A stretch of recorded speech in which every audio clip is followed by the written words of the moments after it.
Ya, kita bertemu lagi dalam eh, pembelajaran bahasa Indonesia, pola pengembangan paragraf. Ya, pada hari ini kita akan belajar mengenai pola pengembangan paragraf. Ya. Nah, sudah diketahui bahwa setiap wacana atau bacaan terdiri dari beberapa paragraf.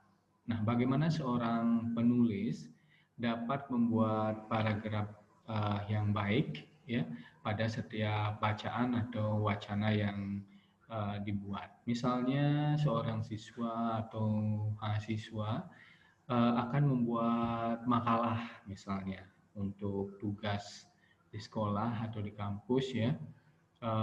Mereka harus dilatih atau berlatih membuat paragraf yang baik agar idenya dapat disampaikan dengan efektif.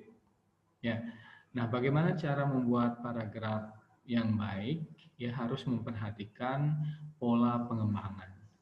Nah, jadi dalam belajar paragraf, kita mengenal beberapa pola pengembangan seperti pola pengembangan contoh, pola pengembangan sebab akibat, pola pengembangan rincian, pola pengembangan deskripsi, ya, kemudian pola pengembangan persamaan dan perbedaan atau disebut juga dengan pola perbandingan.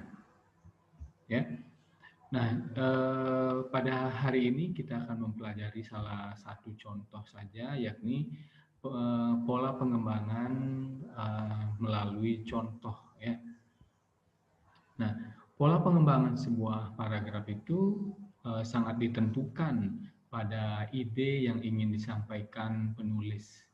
Jika Anda atau seseorang penulis ingin mengemukakan contoh-contoh, ia harus menuliskan ide utama pada sebuah kalimat topik paragraf tersebut.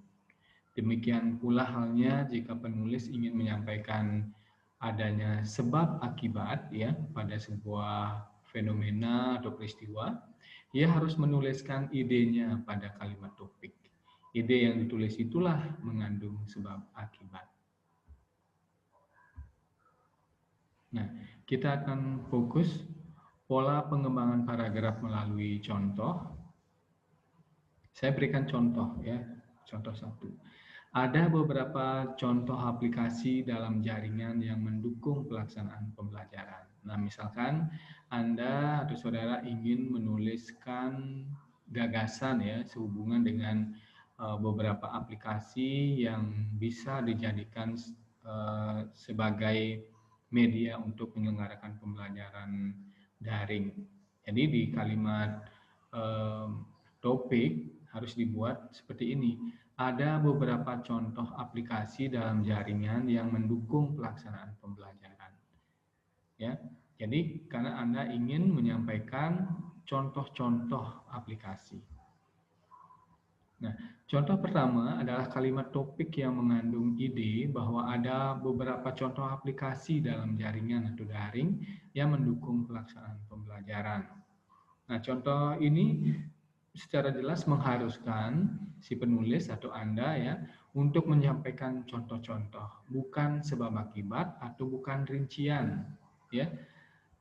Karena memang kalimat topiknya mengandung ide contoh. Beberapa kalimat penjelas yang dibuat harus mengandung informasi sehubungan dengan contoh-contoh aplikasi yang dimasukkan penulis atau yang Anda masukkan dalam kalimat topik tersebut. Nah, jadi beberapa kalimat penjelas yang bisa Anda buat. Yang pertama, ya, aplikasi yang dapat mendukung pembelajaran daring adalah Cloud Zoom Meeting. Ya, nah yang pertama ini ya saya pikir masih umum. Ya, jadi Anda bisa menggunakan menguraikan lagi. Misalnya aplikasi Cloud Zoom Meeting ini adalah aplikasi yang paling banyak digunakan oleh para pengajar. Itu misalkan. Ya. Yang kedua, untuk kalimat penjelas kedua, aplikasi lain yang dapat digunakan dalam pembelajaran adalah aplikasi Google Meet. Nah, kemudian yang kedua ini juga masih bisa Anda kembangkan lagi ya. Kemudian ketiga, kalimat penjelas ketiga, pada pembelajaran asinkronus, para guru sering menggunakan aplikasi Google Classroom. Nah, mungkin bisa ditambahkan 3.1, misalkan aplikasi Google Classroom dapat digunakan sebagai salah satu alternatif pembelajaran dalam jaringan yang tidak tatap muka langsung dengan pengajar dan siswa gitu misalkan ya. Jadi ini adalah kalimat penjelas yang Anda buat atau kita buat atas kalimat topik yang mengharuskan contoh-contoh aplikasi ya. Jadi kita memberikan contoh aplikasi Cloud Zoom Meeting, kemudian Google Meet, dan Google Classroom. Ada yang lain lagi silakan dibuatkan kalimat penjelas. Yang penting kalimat penjelas itu strukturnya adalah subjek, predikat, objek keterangan. Begitu ya.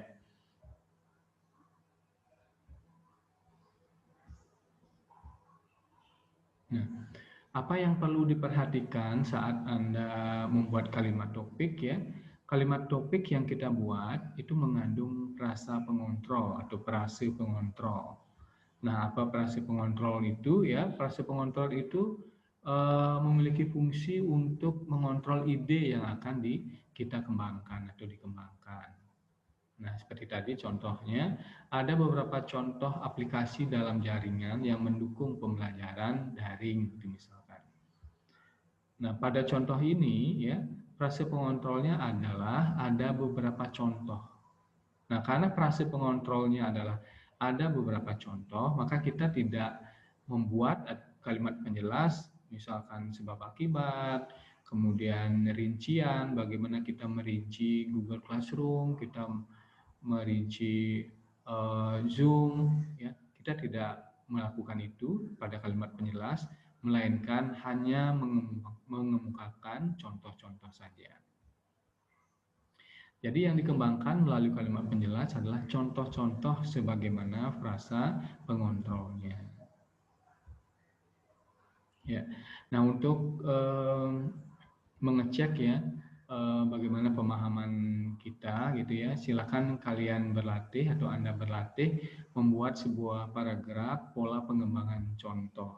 Nah, langkah-langkah yang pertama, langkah-langkah yang bisa Anda lakukan yang pertama adalah rumuskanlah sebuah kalimat topik dulu ya, dan kalimat topik ini mengandung frasa pengontrol seperti tadi.